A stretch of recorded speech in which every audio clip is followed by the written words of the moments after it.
What if we took a masterpiece and adapted it for men who hate women reading and acting? That's what some fans are saying about Omniscient Reader, The Prophecy. This live-action adaptation could have been a love letter to one of the most layered, emotionally devastating Korean stories ever written. Instead, it's become one of the most terrible adaptations. 하지만 공개들을 하나둘 잃게 되자 유중혁은 살아남기 위해 더 강해져야 한다 다짐했습니다. 그렇게 유중혁은 점점 강해졌죠. To be fair, there are a few things this film did right. The casting was decently. Minho brought gravitas as Yoo Jung-kat, and An Hyo-seop had flashes of vulnerability as Kim Dokja. Some monster designs and action beats worked, giving us a glimpse of the epic fantasy scope fans wanted. But those moments are rare.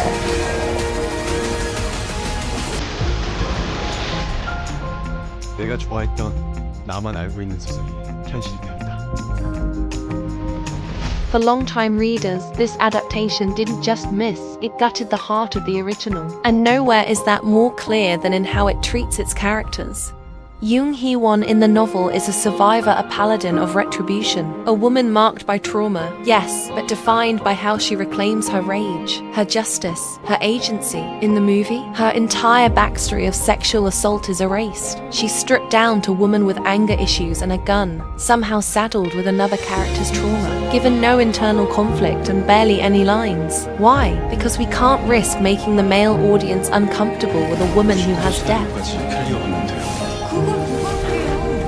Then there's Yoo Sang-ga. Originally, she's an intelligent, quiet woman navigating the apocalypse with hidden strength, slow-burning existential dread, and deadly skill with daggers and threads. Here, she's reduced to pretty office lady with a crush on Kim Dokja. They even took away her fighting ability and gave her healing powers instead, because apparently, women here exist only to support the male lead. And Kim Dokja himself? Fans are calling him Prophet. Dokja a clueless mess with the charisma of a damp sponge and the strategic ability of a dropped spoon. The movie strips away his cunning, moral complexity, and emotional depth. They even rewrite his past to make him a bully who justifies violence by saying Yoo Jung-hyuk would have understood, which makes no sense to anyone who knows Jung-hyuk's character.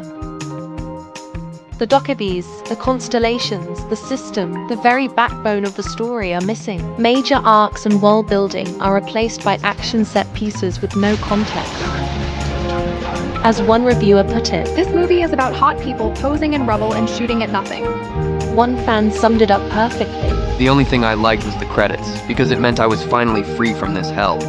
Compared to the manhwa, the differences are staggering. Themes gutted, trauma, survival, and sacrifice replaced with flashy but hollow spectacle. Character arcs erased, especially for female leads, who lose agency, skills, and depth. Lore abandoned, no constellation politics, no system mechanics, no intricate survival rules. Tone shift from dark, emotionally charged storytelling to generic blockbuster tropes. Not everyone hated it. Some casual viewers thought it was fun, RPG-like, and enjoyed the monster fight.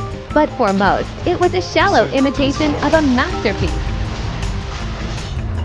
모두가 죽고 혼자 살아남게 된다니 대체 무슨 뜻인가? If you've never read Omniscient Reader's viewpoint, you might find this movie passable, but for fans, it's a gut punch. It took beloved characters, complex themes, and rich world building and reduced them to rubble.